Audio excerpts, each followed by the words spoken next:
जी हाँ दोस्तों, सम्राट को लालू परिवार से पंगा लेना पड़ गया महंगा। नीतीश ने भी लगाई डांट, सुबह सुबह बौखलाए सम्राट। स्वागत है आप सभी का। आप देख रहे हैं द राजनीति का विशेष सेगमेंट खबर और विश्लेषण। मैं हूं जबार खान।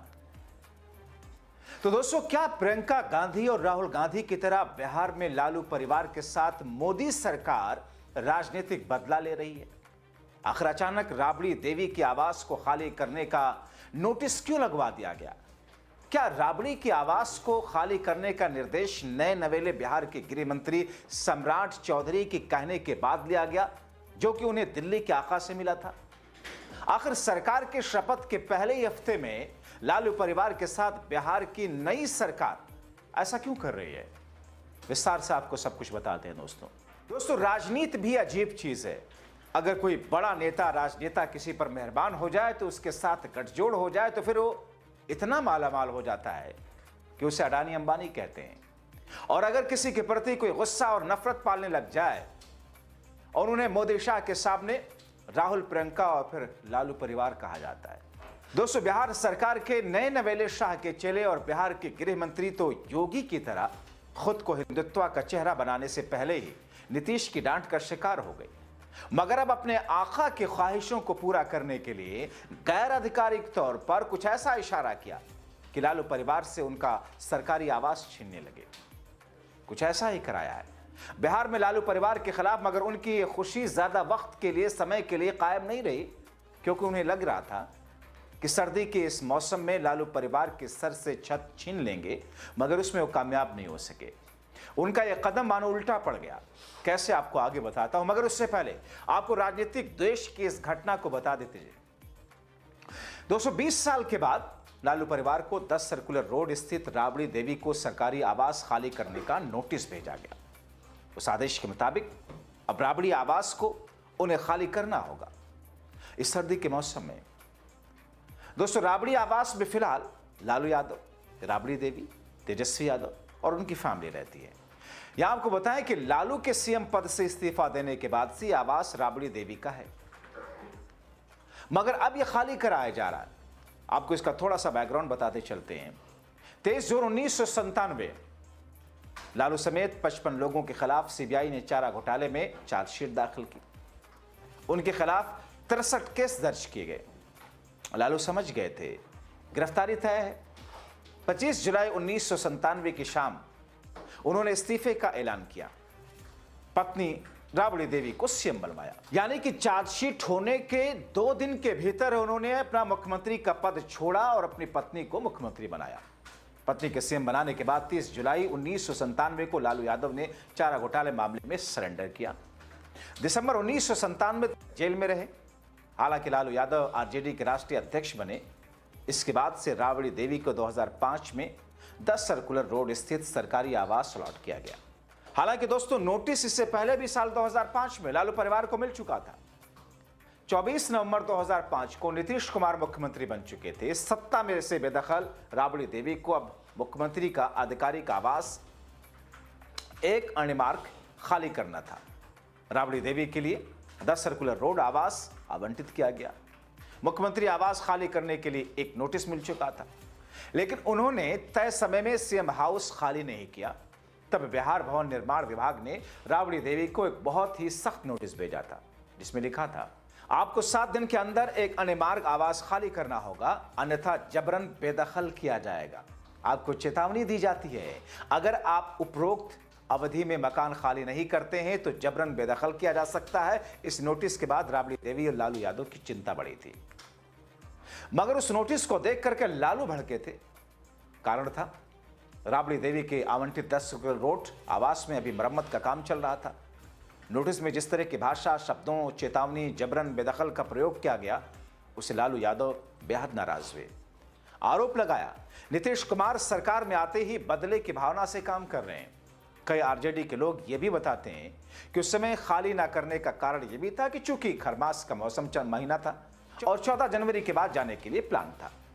दरअसल अब जो आदेश है, इसके तहत इस योजना का मकसद राज्य के मंत्रियों और विधान परिषद के नेताओं के लिए बेहतर और व्यवस्थित आवास उपलब्ध कराना सरकार बता रही है। 10 सर्कुलर रोड का राबड़ी आवास अब लालू परिवार का नहीं रहेगा, खाली करना ही होगा। हालांकि भवन निर्माण विभाग ने कहा कि यह बदलाव प्रशासनिक और सरकारी नियमों के तहत किया गया। दोस्तों, 10 सर्कुलर रोड राबड़ी आवास लालू परिवार के लिए लंबे समय से महत्वपूर्ण रहा है। वर्ष 2006 से यह घर लालू परिवार का मुख्य निवास रहा है।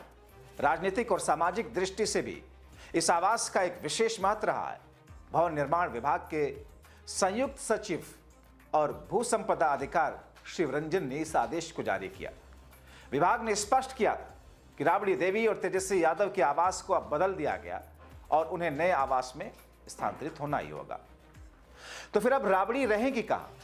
तो आपको बताएं कि राबड़ी देवी का नया ठिकाना होगा होर्डिंग रोड, हाउस नंबर 39। नए आवास का यह निर्णय राज्य के नई सरकार द्वारा लिए गए आवास आवंटन योजना के तहत है और इसी योजना के अनुसार बिहार के मंत्रियों और विधान परिषद के नेताओं को भी आवास आवंटित किया गया है और इस प्रक्रिया में राबड़ी देवी को विशेष रूप से आवंटन दिया गया है।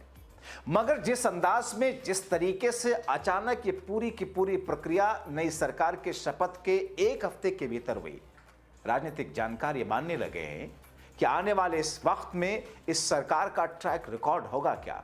क्योंकि सत्ता के शिखर पर भले ही उस कुर्सी पर नीतीश कुमार हो, लेकिन कहीं न कहीं अभी से इसे दिल्ली से रिमोट करने की कोशिश की जा रही है। जाहिर है जितने सवाल उठेंगे उतने जवाब आएंगे।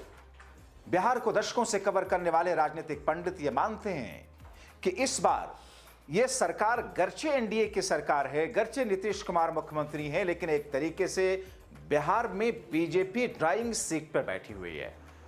क्योंकि दोस्तों, किसी भी गाड़ी का सबसे महत्वपूर्ण सेक्शन इंजन होता है, लेकिन इंजन सबसे महत्वपूर्ण होने के बावजूद बिना पहियों के, बिना गियर के, बिना एक्सीलरेटर के चल नहीं सकता। तो ऐसे में ये सारी की सारी चीजें मोदी साहब ने अपने लोगों को फिट कर दिया है। पहिए हो, गियर हो, एक्सीलरेटर हो, ब्रेक हो, क्लच हो, यानी कि इसके बिना तो इंजन बेकार है, इंजन तो डेड बॉडी की तरह होगा। कुछ ऐसी स्थिति इस वक्त नीतीश कुमार की है। नीतीश कुमार मुख्यमंत्री का ताज तो पहने बैठे हैं, मगर वो इंजन, जिस इंजन की हैसियत से सरकार में नीतीश कुमार हैं, लेकिन उसके महत्वपूर्ण पार्ट्स बीजेपी ने अपने पास रखे हैं। अब ऐसी स्थिति में आने वाले दिनों के लिए बिहार की इस नई नवेली सरकार का ट्रैक रिकॉर्ड ये दिखाता और दर्शाता है कि आने वाले दिनों के लिए एक नई शुरुआत इस अंदाज में, जो कि एक नेगेटिव शुरुआत के तौर पर देखा जा रहा है, राजनीतिक द्वेष के तौर पर देखा जा रहा है। चाहे वो बुलडोजर चलवाने की बात हो, मैंने आपको दिखाया था पिछले शो में कि सम्राट चौधरी को नीतीश कुमार ने किस तौर पर आंखों ही आंखों में इशारा से कैसे उनको समझने और समझाने की बात की, लेकिन उसके बाद जब गृह मंत्री का पद संभाला, फिर से उन्होंने बुलडोजर तैयार होने की बात कर ही दी।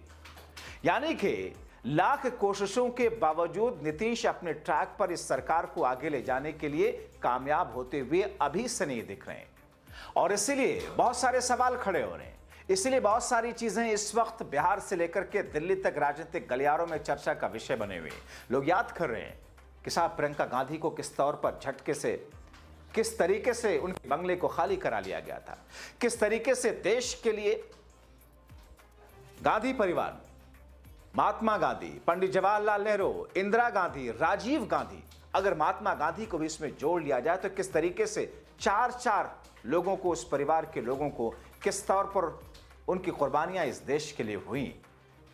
उसके बावजूद सुरक्षा में कटौती, मोदी और शाह जब केंद्र की राजनीति में आए और सत्ता संभाली दिल्ली की, तो गांधी परिवार की सुरक्षा में कटौती कर दी थी। और अब बिहार में कुछ वैसा ही लालू परिवार के साथ में किया जा रहा है। हंगामा तब भी हुआ था जब मोदी शाह ने एक्शन लिया था, हंगामा तब भी हुआ जब प्रियंका और राहुल गांधी का उनकी सदस्यता जाते ही फौरन जिस तरीके से घर छीना गया, सवाल तब भी उठे थे, सवाल अब भी उठे। लेकिन इन सवालों के उठने का हासिल क्या है? क्योंकि उनको तो वही करना है जो करना चाहते हैं। जागरूक रहिए, आप आवाज उठाइए सही और संवैधानिक शब्दों के साथ में। शुक्रिया।